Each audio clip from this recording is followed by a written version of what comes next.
गृह मंत्री अमित शाह असम के दौरे पर हैं। नलबाड़ी में इस वक्त वो जनसभा को संबोधित कर रहे हैं।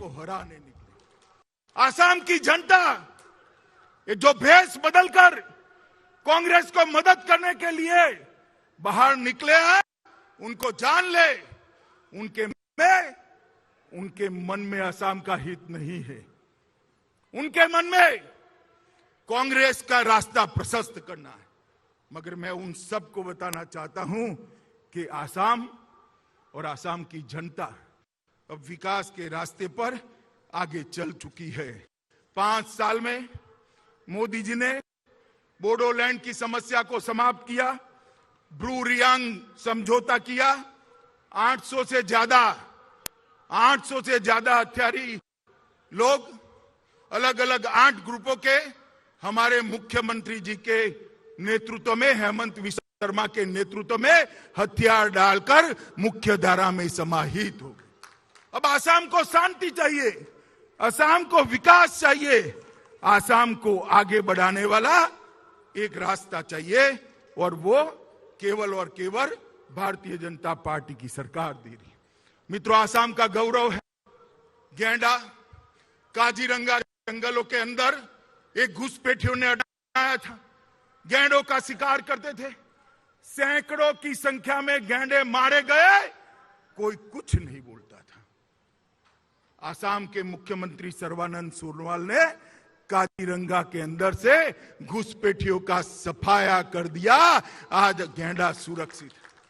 मित्रों, मैं आपको पूछने आया हूं, यहां विकास की एक बाढ़ आई है, नए रास्ते बन रहे हैं, अस्पताल बन रहे हैं, कॉलेज बन रही है, उद्योग लग रहे हैं, और आने वाले दिनों में आसाम की सबसे बड़ी समस्या, बाढ़ की समस्या का समाधान भी भारतीय जनता पार्टी ही कर सकती है।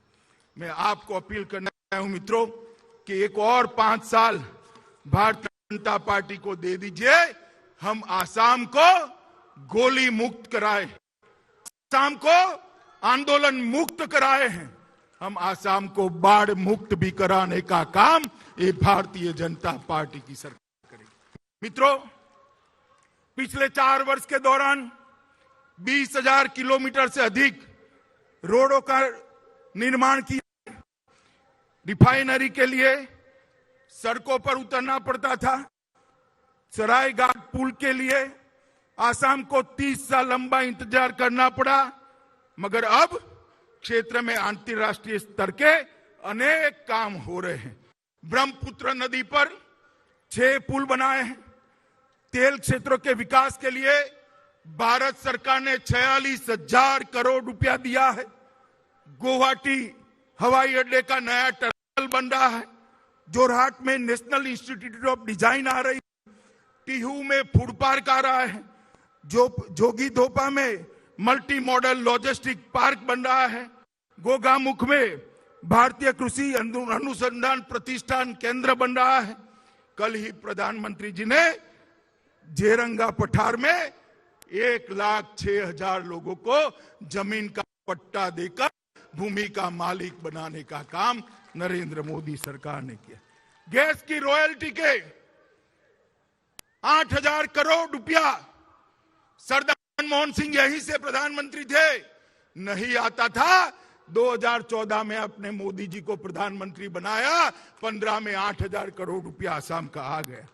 मित्रों, कोविड में भी मैं आसाम सरकार के स्वास्थ्य मंत्री और मुख्यमंत्री दोनों को बहुत बधाई देना चाहता हूं कि कोविड के खिलाफ आसाम की सरकार बहुत अच्छी लड़ाई लड़ी है।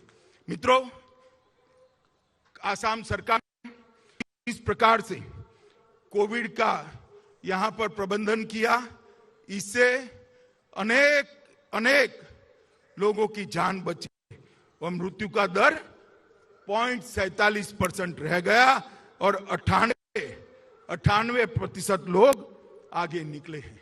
मित्रों, आज मैं चाय बागान के क्षेत्र के लोगों को भी कहना चाहता हूं कि हमने चाय बागान क्षेत्र के लगभग 7.20 लाख लोगों का बैंक अकाउंट खोलकर उनके पसीने की कमाई से कटौती बंद कराई। इस तरह राज्य के 26 जिलों के 7,20,000 लोगों को 5,000 रुपये की राशि देने का काम ये भारतीय जनता पार्टी की सरकार ने किया है। अस्थायी महिला चाय बागान कामगारों को प्रेगनेंसी के समय 12,000 रुपये देने का काम भारतीय जनता पार्टी ने किया है।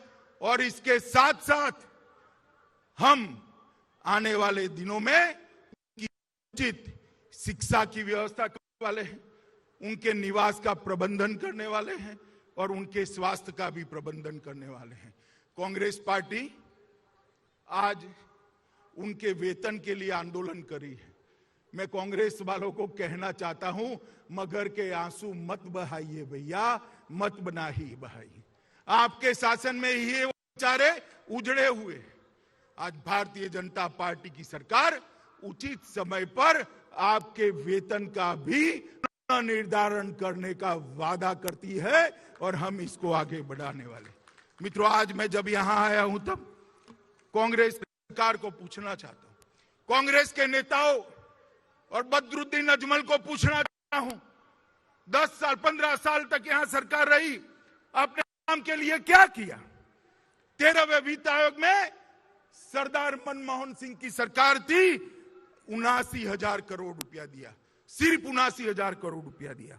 और 14वें वित्त आयोग में भाजपा सरकार आई, 79,000 करोड़ से बढ़ाकर 1,55,292 करोड़ रुपया देने का काम भारतीय जनता पार्टी ने किया है।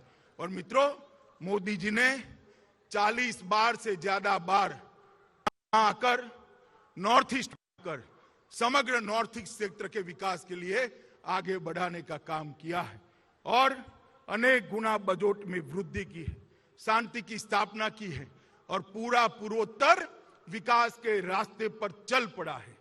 मैं आसाम की जनता को बद्ध निवेदन करने आया हूं। मित्रों, बताइए, यहां दोबारा भारतीय जनता पार्टी की सरकार बनाएंगे? जरा जोर से बोलिए, बनाएंगे? मोदी जी के नेतृत्व में कमल खिलाएंगे? ऊपर नीचे दोनों कमल के फूल लाएंगे? तो मेरे साथ दोनों हाथ उठाइए, विजय के संकल्प की मुट्ठी बींचिए और प्रचंड आवाज से बोलिए, भारत माता की, भारत माता की, भारत माता की, वंदे वंदे।